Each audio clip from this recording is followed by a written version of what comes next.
It is only if one follows COLTENE over a certain period of time that one notices that it presents differently depending on the patient. It always depends on the behavior of the individual as to how artificial surfaces or artificial reconstructions behave over a certain period of time. Here we can see untreated COLTENE after 3 years. They were photographed directly in the dental practice during the first visit. The surfaces presented very differently. There are surfaces with a slightly silky luster, surfaces where the edge structures no longer shine, and surfaces which continue to show good brilliance. This is the truth of the matter, but difficult to predict. But there is something I have noticed. I ask patients which toothpaste they use.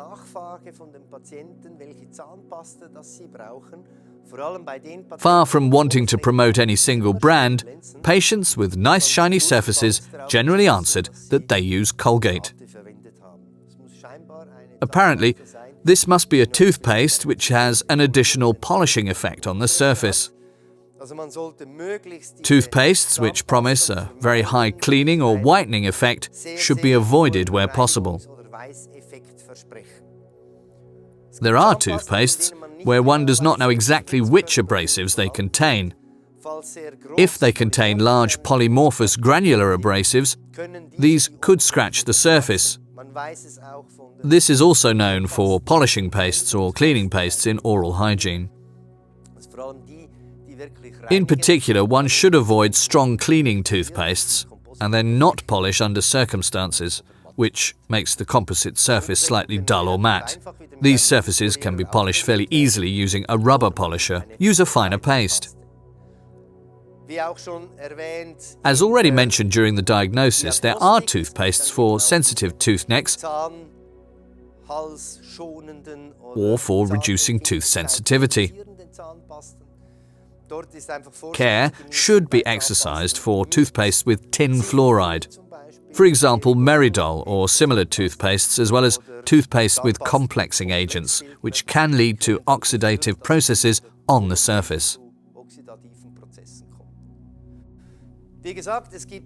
As said, there are always positive but also negative experiences.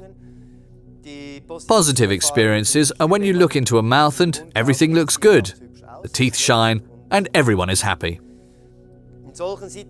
Nonetheless, one still needs to be skeptical as to whether everything is really 100% okay. This has less to do with COLTENE, but simply with the applied methodology, which may have left some excess.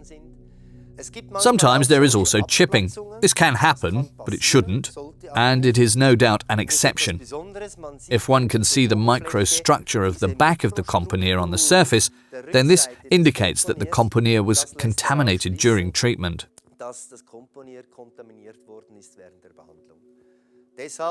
As already mentioned in the introduction, care should be exercised when handling oily instruments.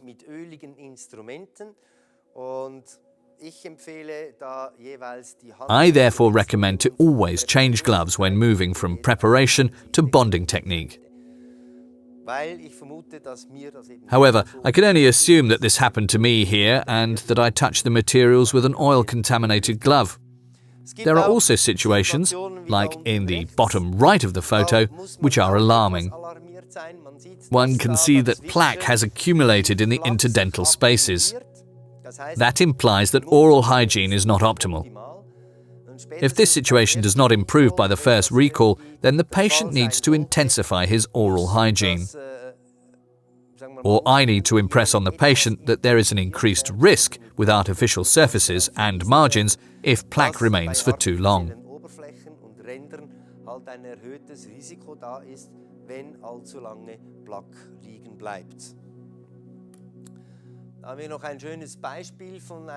This nice example shows an excess, a small problem in the papillary region. It tells us that there's a small infection in progress. Such things are usually only discovered at recall or a later date. In this case, there was no recall as the patient had vanished for 3 years. Here one needs to finish the edges and everything is fine again in the shortest of times. One should never not see a patient for 3 years or forget them.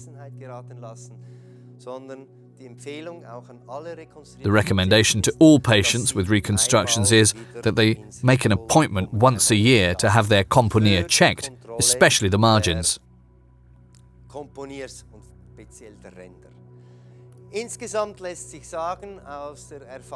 From my nearly 4 years of experience and over 300 componeer cases, I can certainly state that clinical integration can be achieved.